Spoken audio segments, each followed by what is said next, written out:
These travel LUTs will work with Premiere Pro CC 2018 or above versions. To install LUTs, go to this location and paste all LUTs file. I have already installed it. Now open Premiere Pro.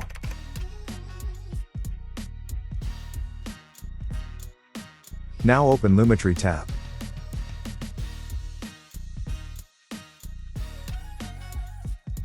Go to Look section in Creative tab. Here you can select LUT file.